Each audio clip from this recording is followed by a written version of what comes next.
What's up guys, my name is Brandon and welcome back to the 30-second jailbreak update video, and we have some more news to talk about regarding the iOS 10.3.1 jailbreak. So in this video we're going to be talking about the new 10.3.1 exploit. We're going to be talking about good news for iPhone 7 users, good news for iOS 10.2.1 users, Pangu, and more. Before we get started, I just want to thank you guys again for 100,000 subscribers. Really appreciate it. If you haven't already watched the montage video that I made for 100K, I really want you guys to go and watch that. I spent a lot of time on that. That video means a lot to me. So I'd really appreciate it if you went and watched that. It's up in the cards right now and also down in the description below. Also, make sure you watch the last jailbreak update video, episode 31. That's very crucial to know all that information so you understand everything in this video. So as of recording this video right now, which is about 2 p.m. Eastern time, Apple has not stopped signing iOS 10.3.1 yet, like most people thought. Now, there's still a lot of time left in the day, so it's very possible for Apple to still kill iOS 10.3.1 today, as late as even 7 or 8 p.m. So we'll just have to wait and see if they do kill 10.3.1, but for now, you can still downgrade or upgrade to 10.3.1, but I will not do so until you finish watching this video. Now, this video is going to have a lot to do with Luca because he tweeted some very interesting things this morning and over the weekend, really. So over the past couple days, he's been tweeting some very interesting things that relate to this 10.3.1 jailbreak. Over the weekend, Luca confirmed what I already told you guys in the last jailbreak update video, which is that a kernel exploit is not enough to make a full-fledged jailbreak. And in that same tweet, you can see that he says that if you have 10.2 blob saved, it might be possible to downgrade using this exploit. So that's definitely interesting and some great news for those with blob saved for 10.2. Then this morning, Luca tweeted out multiple times, and he started out by saying that the 10.3.1 exploit from Adam is possibly going to be able to be used as a replacement for Mock Portal for iPhone 7 users on 10.1.1. Luca followed that tweet up by saying that the KPP bypass for iPhone 7 is workable on 10.1.1 and is perfectly stable. The issue was in Mock Portal, but better bugs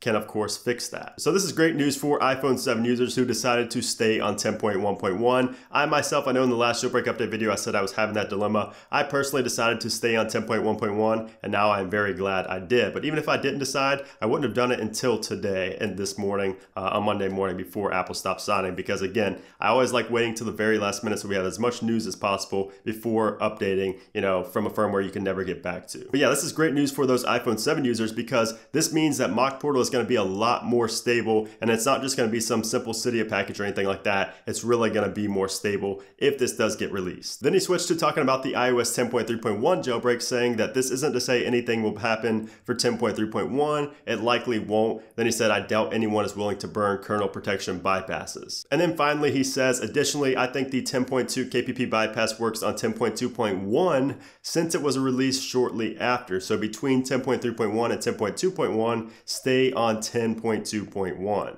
Now this is where people started getting confused. So Luca is recommending us to stay on 10.2.1 over 10.3.1, but he's not referring to iPhone 7 users here. And that's because there was actually no KPP bypass for the iPhone 7 on 10.2. Otherwise, we would have been able to jailbreak the iPhone 7 on 10.2. So if you updated your iPhone 7 or 7 Plus from 10.2 or 10.2.1 up to 10.3.1, I still think that's fine. I don't think you're in a bad spot or anything like that. You just need to continue hoping for Pangu to release their jailbreak. Now, if you happen to still be on 10.2 or 10.2.1 on the iPhone 7 or 7 Plus, I would probably update to 10.3.1, but that's so hard to say, especially with what Luca tweeted out today. But the thing is, there's no KPP bypass for the iPhone 7 on 10.2 or 10.2.1. It may be easier, but there's still not one there. And with the iPhone 7, you're not going to be able to update to 10.3.1, even if you have blobs, and you're never going to be able to get to 10.3.1 after maybe even today or tomorrow or next week or something like that. So it's really tough for me to say exactly, and I don't want to tell you guys what to do. I want you to just take everything that I've been saying and form your own rational decision. Now, if you're on any other device other than the iPhone 7 and you're on 10.2 or 10.2.1, I would stay there and save your SHSH2 blobs. It's crucial for you guys to save your blobs. And again, I have a written tutorial and a video tutorial on how to save blobs. It's very simple. I recommend you use the Telegram bot. That is very simply the easiest way to do it. You could also use TSS Checker if you have a Mac. Now, the whole reason Luca is recommending recommending 10.2.1 over 10.3.1 is because this new kernel exploit from Atom does not bypass the KPP. And that's why Luca feels that it's unlikely for a jailbreak to come from 10.3.1 from this exploit, from this kernel exploit from Atom. He feels it's unlikely because nobody's going to burn a KPP bypass. However, Luca is only saying this based on Atom's bugs and not Pangu. If Pangu releases a jailbreak, it's going to work for all devices, including the iPhone 7 and 7 Plus on 10.3.1 and possibly even 10.3.2. Luca Tedesco is not affiliated with Pangu anymore, so he does not know when and if Pangu is going to release a jailbreak at all. Now, with all that being said, Luca Tedesco's tweets, all of his tweets today, had a lot of uncertainty in them, a lot of ifs, a lot of I thinks, and things like that. So everything should be taken with a grain of salt right now. Now, Luca said that he's done jailbreaking before, and he said he's never going to release anything and things like that. But, you know, I find it hard to believe that he's tweeting all this stuff out about it if he doesn't have some sort of intention behind it. You know what I mean? So